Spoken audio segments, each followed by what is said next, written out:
Things break. It's a part of life. Normal wear and tear often relegate our once beloved household items, favorite sweaters, and obsolete technological gadgets to the trash can.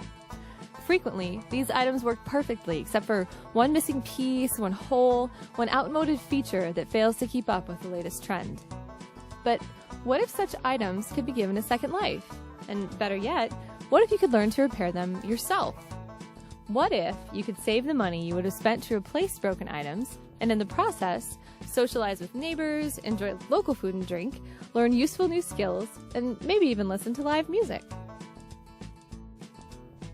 In 2009, Netherlands-born journalist Martine Postma set out to curtail the practice of discarding perfectly usable items. She wanted to create a place where people could repair and repurpose common goods and share that knowledge with others. Thus, the first Repair Cafe was born. Postma explained, "The things we throw away are not usually that broken. Repair cafes are about doing something together, in the here and now."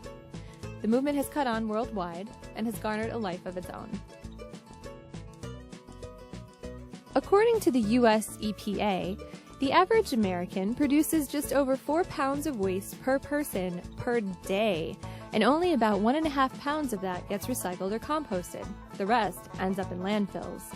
Throwing things away contributes to environmental problems and consumes finite resources, so why not extend the life of material goods and build community in the process?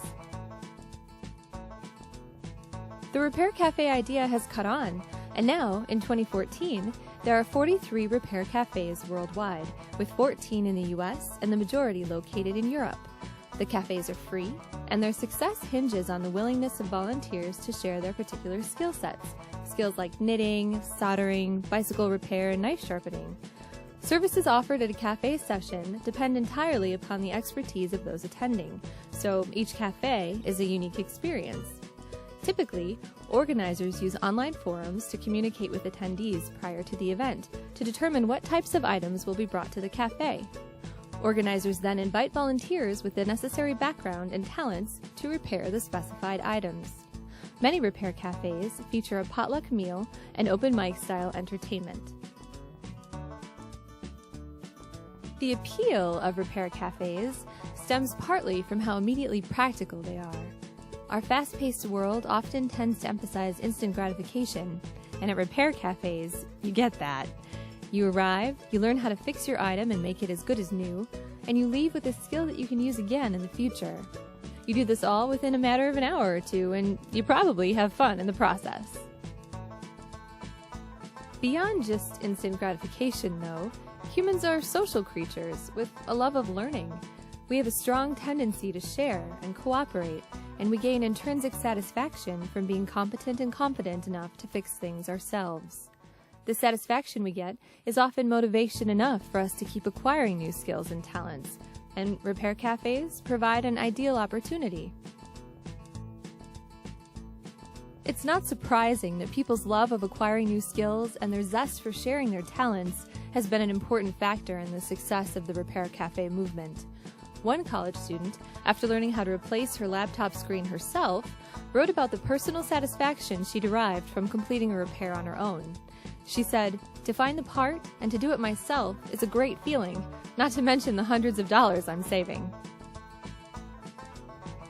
The repair cafe concept is catching on rapidly and has been emulated far and wide.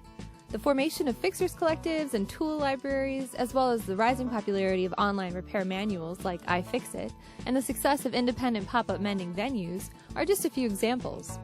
All of these share the same goal, to help us take better care of the objects in our lives by teaching us new skills in a supportive and fun social setting.